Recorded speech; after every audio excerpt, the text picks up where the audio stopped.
네, 안녕하십니까. 크마TV ESG 텔러 정혜섭입니다.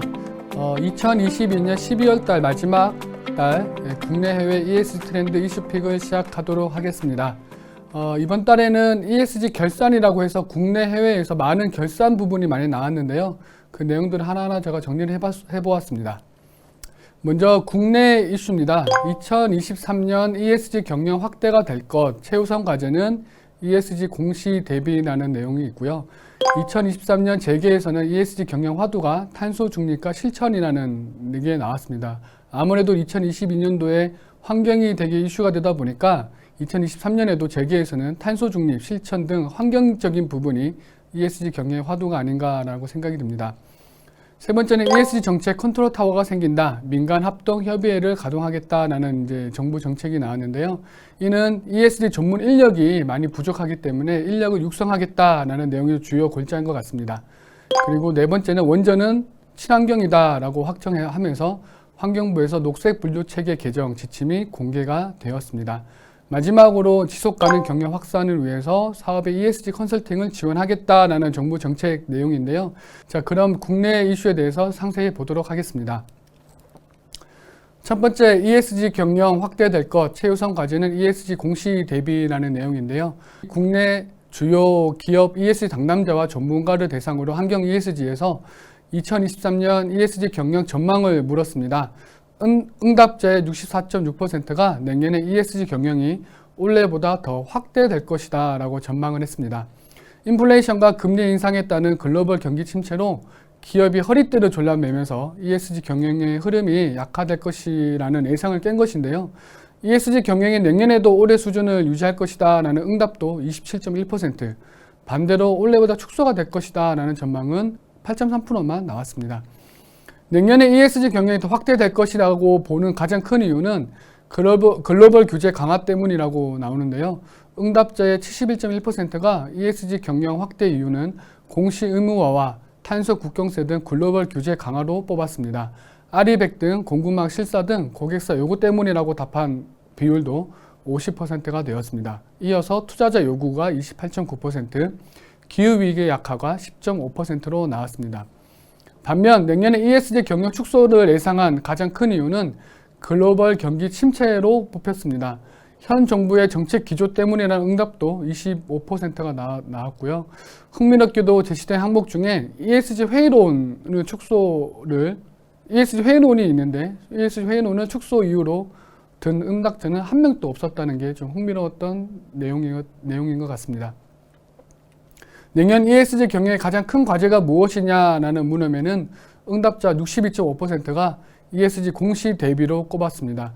글로벌 차원에서 진행되는 ESG 정보 공시, 표준화, 의무화 움직임에 기업들이 촉각을 곤두세우는 모양새인 것 같습니다. 그리고 국제회계기준 산하 국제지속가능성기준위원회 즉 ISSB의 지속가능성 공시표준 최종안이 내년 상반기 확정될 예정입니다. 즉 올해 2023년 상반기에 확정될 예정입니다.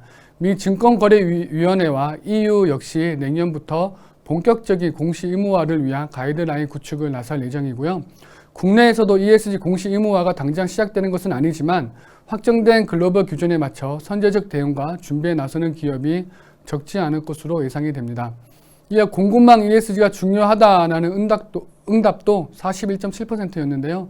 독일의 공급망 실사법이 내년에 시행될 예정이고 이를 시작으로 EU 차원의 공급망 규제 움직임이 거세질 전망이라고 나와 있습니다. 특히 독일의 경우 원자재 도입, 제품 출하, 제품 생산 과정의 전 과정에서 인권 침해를 비롯한 기업의 실사 및 관리 책임을 묻고 있어 우리 기업의 부담이 커질 것으로 예상이 됩니다. 두 번째는 환경부에서 나온 한국형 녹색 분류 체계 지침서 개정이라는 내용인데요. 2023년 1월 1일부터 시행될 예정이고 원조 신규 건설 등을 친환경으로 관조한다는 내용입니다. 그래서 원자력 기술 연구, 개발, 실증 부분은 녹색 부분으로 분류를 하고 원전 신규 건설, 계속 운전은 전환 부분으로 분류를 했습니다. 여기서 말하는 녹색 부분은 탄소 중립과 환경 개선에 기여하는 진정한 녹색 경제 활동을 말하는 것이고 전환 부분은 진정한 녹색 경제 활동은 아니지만 탄소 중립을 위해 가동기적으로 필요한 활동이라는 라고 되어 있습니다. 기타 상세한 내용은 환경부 홈페이지 통해서 확인이 가능하시고 또한 자료도 쉽게 다운로드 가능하시기 때문에 유관 관련된 부서라든가 관심 있는 분들은 꼭 환경부 홈페이지에서 확인 부탁드리도록 하겠습니다. 이어서 또 태풍, 홍수 등 기후 변화에 따른 재난 방지, 또 기후 예측 시설 시스템 구축을 운영하는 활동도 녹색 부문 활동에 포함되어 있는 게 눈에 띈 부분입니다. 세 번째는 공급망 실사 대응을 위한 ESG 지원 본격 추진입니다. 대기업들은 자체적으로 많이 진행을 하지만 전문 인력이 없고 비용이 많이 든다고 많이 들 수 있는 중소 중견 기업들은 실제적으로 자체적으로 할 수 있는 능력이 부족하다 보니까 정부 정책들이 이렇게 나오고 있는데요. 많은 중소기업들이 크게 분류를 하면 대기업과 함께 업무를 하는 협력 파트너가 있는 중소 중견 기업들, 그 다음에 직접 자체적으로 수출할 수 있는 중소 중견 기업들, 그 다음에 일반적인 중소 중견 기업들로 세 가지 분류할 수가 있는데, 이번에 산업통상자원부의 2023년 업무 내용에 보면 공급망 실사를 위한 컨설팅을 지원하겠다라는 부분이 있고요. 그에 맞춰서 12월 말에 공급망 실사 대응을 위한 KESG 가이드라인을 또 새롭게 발표를 했고요. 수출 중소 중견 기업도 500개사를 선정을 해서 공급망 ESG 진단 및 개선 지원을 할 예정입니다. 산자부 통계를 보면 EU 수출 기업 전체 19,411개 중 18,875개가 중소 중견 기업이라고 합니다. 이 기업에 비해서 500개사만 지원하는 거를 보면 상당히 좀 적은 숫자일 수로 느낄 수도 있는데, 앞으로 산자부에서는 진단하는 또 컨설팅 지원하는 이 기업의 수를 점차적으로 늘려나갈 계획이라고 합니다. 혹시 관련에 관심 있는 기업이라든가 상세한 내용은 산업통상자원부의 홈페이지에서 상세 확인이 가능하시니까 참고 부탁드리도록 하겠습니다. 이어서 해외 이슈입니다. 앞서 말씀드린 것처럼 해외에서도 2022년 ESG 결산이라는 보고서가 상당히 많이 나왔는데요. 그 중에서 하나 MSCI가 선정한 2023년 ESG 6대 트렌드라는 또 내용도 눈에 띄고요. 또 ISSB 스코프 3 보고 의무를 1년간 임시 면제키로 했다는 내용도 있습니다. 그리고 최근에 카타르 월드컵이 끝났는데 카타르 월드컵도 ESG의 점수에서는 50점이다 라는 내용이 있고요. 3M이라는 글로벌 기업에서는 업무 방식 선택 가능한 유연 근무제를 도입했다라는 내용도 있고, EU에서는 포장 및 포장재 폐기물 관리 규제 강화를 추진하는 내용이 있습니다. 우선 3M 같은 경우는 글로벌 이니셔티브의 일환으로 직원들이 생산적이고 유연하게 업무를 진행할 수 있도록 세 가지 방식의 근로 방식 제도인 Work Your Way라는 것을 도입했다고 하는데요. 유연하게 근무할 수 있는 선택권을 직원들한테 준다는 내용입니다. 그래서 많은 글로벌 기업들이 이렇게 유연 근무제를 많이 선택하는 부분이 또 있고, 반대로 우리나라에서는 재택근무를 다시 대면 근무로 많이 바꾸는 기업들이 있는데, 2022년부터 근무 방식, 조직 문화에 대한 이슈는 끊임없이 변화가 있고 수정이 되고 실험하는 형태가 지속되는 것 같습니다. Work Your Way는 당신의 방식으로 일하는 방법이라는 뜻으로 국가별 문화적 규범 및 다양성에 대한 규정을 준수하며 진행되는 글로벌 정책이라고 합니다. 회사와 근로자의 신뢰성을 기반으로 직원들이 언제, 어디서, 어떻게 일하고 싶은지 선택할 수 있도록 권한을 부여해서 운영하는 것을 근간으로 한다고 합니다. 이에 3M의 구성원들은 사업장 위주 근무를 한다든지 또는 혼합 근무를 한다든지 원격 근무, 이렇게 세 가지 근무 방식 중 일하는 시간, 장소, 방법을 선택해서 업무가 가능하다고 합니다. 상세 내용을 좀 들어가 보시면요. MSCI 선정 2023년 ESG 6대 트렌드가 나와 있습니다. ESG가 기후 문제를 넘어서 우리 일상생활 구석구석에 영향을 미치기 시작했기 때문에 주목한다고 덧붙였는데요. 첫 번째, 재생에너지 투자 날개짓입니다. 우크라이나 전쟁과 인플레이션으로 각국 정부는 에너지 안보와 에너지 확보를 정책의 우선순위에 두면서 단기적으로 온실가스 감축 노력을 뒤로 미루는 모습을 보였습니다. 하지만 기업과 전력회사 등이 화석연료 사용을 늘리고 석탄과 석유를 천연가스로 전환하는 것은 지속 가능하지 않기에 탈탄소를 위한 재생에너지 투자는 계속 확대되어야 하고 그렇게 될 것이라고 MSCI는 전망을 하고 있습니다. 두 번째는 기후 전력에 관한 투자자 의결권 행사입니다. 에너지 가격의 급등 때문에 많은 투자자들이 주주총회에서 기업의 온실가스 감축 등 기후변화 전략에 반대를 하고 있습니다. 이는 기후변화 대응은 돈이 많이 들어 주주 배당을 줄어들 것이라는 우려 때문이라고 하는데요. 2023년에는 기업의 기후 전략에 반대하는 주주들의 의결권 행사가 계속될지 아니면 불안한 시장 상황에도 투자자들이 탈탄소와 지속 가능성에 투자할지를 지켜볼 사항이라고 이제 전망을 했습니다. 세 번째는 가짜 ESG 펀드 규제 강화 내용이고요. 네 번째는 산림 훼손 줄이기입니다.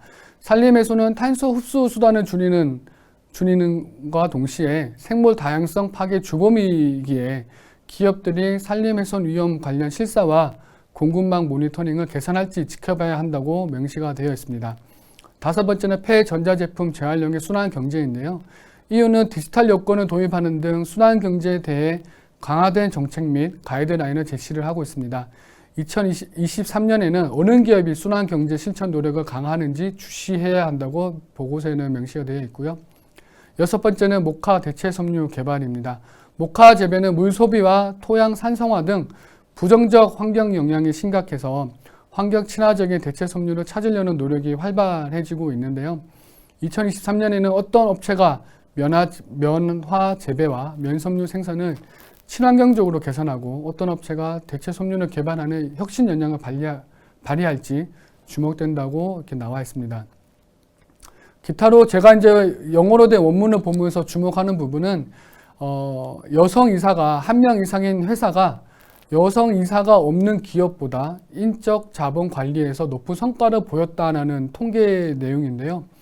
사회 이사에 대한 전문성, 다양성 등에 대한 요구가 2023년에도 계속될 것으로 전망이 되고 있습니다. 특히 여성 인력이 또 여성 인재의 중요성이 우리나라뿐만 아니라 해외에서도 가장 큰 이슈인 것 같습니다. 두 번째는 카타르 월드컵 ESG 점수 50점이라는 내용인데요. 2022년 카타르 월드컵은 5대 지속 가능 전략을 제시를 했습니다. 5대 지속 가능 전략은 환경, 사회, 인간, 거버넌스, 경제로 이렇게 5가지 나눴는데요. 환경은 세계적 수준의 환경 솔루션을 적용하겠다라는 전략 아래 지속 가능한 건물, 온실가스 감축, 공기 오염, 폐기물 배출, 물 사용 5대 영역에서 최소한의 환경 발자국을 남기겠다는 목표를 제시를 했고요. 사회 부분에서는 포용적인 토너먼트 경험을 제공하겠다라는 전략 아래 접근성, 문화적 이해, 포용성, 인권을 옹호하는 미디어와 단체의 권리 보장, 참석자, 참가자 및 지역사회를 위한 건강과 안전 보장, 금년 이렇게 6대 영역에서 사회적 안정성과 포용성을 최고의 수준으로 유지하겠다라고 했습니다.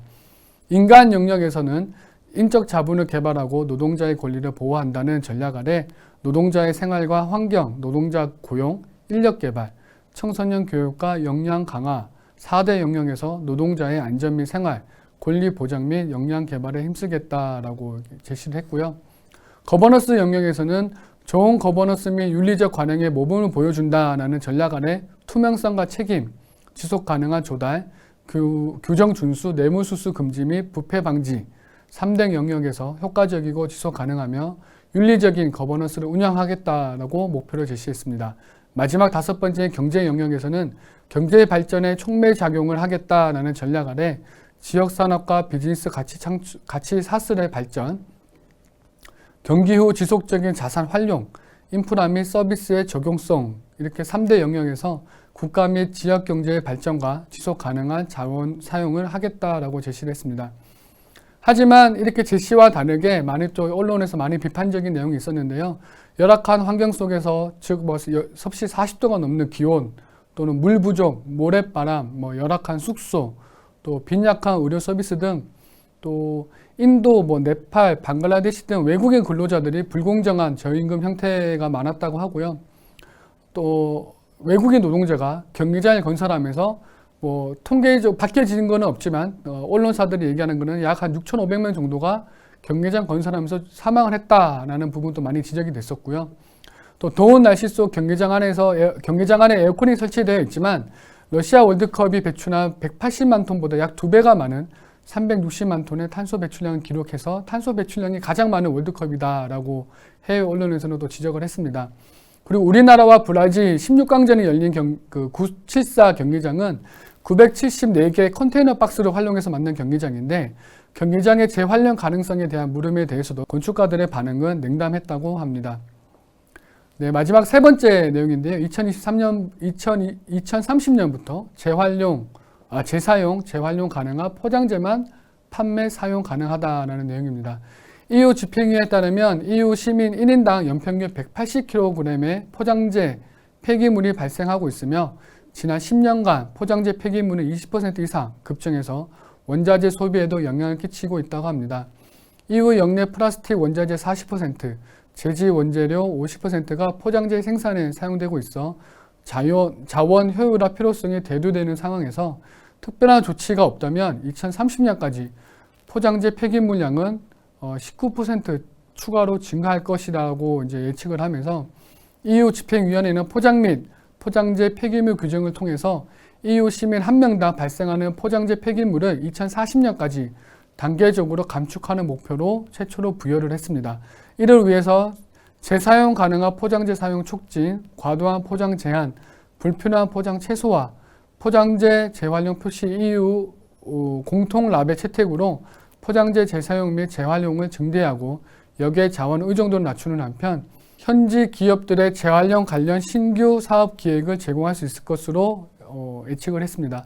EU뿐만 아니라 우리나라에서도 최근에 이제 종이 빨대를 사용하는 금지를 한다든가 많은 환경적인 부분에서 규제가 많이 들어가고 있고요.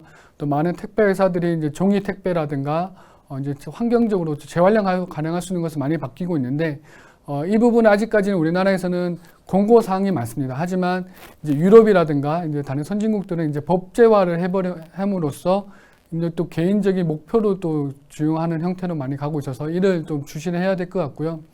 우리나라 수출 기업들도 이 부분에 대해서는 현재 법 제도를 많이 파악을 해야 될 것 같다는 예상이 듭니다. 네, 이로써 이제 2022년 이제 국내외 해외 ESG 트렌드 이슈픽을 이제 마치도록 하고요. 2023년 다시 새롭게 시작하는 트렌드가 어떻게 될지 저 역시 궁금하고 많은 부분 학습을 하면서 여러분들에게 좋은 인사이트가 될 수 있도록 많은 노력을 하도록 하겠습니다. 기타 ESG 관련된 트렌드가 어떤지에 대한 저한테 개인적인 물음을 해주신 분들도 많으신데 뭐 댓글을 남겨주신다든가 개인적으로 저희 크마TV로 연락을 주신다면 그 부분에 대해서도 저희들이 학습을 하고 트렌드를 알려드리는 또 내년에는 시간을 갖도록 해보도록 하겠습니다. 이상 경청해 주셔서 감사드리고요. 내년 1월 달에 ESG 트렌드로 다시 만나도록 하겠습니다. 감사합니다.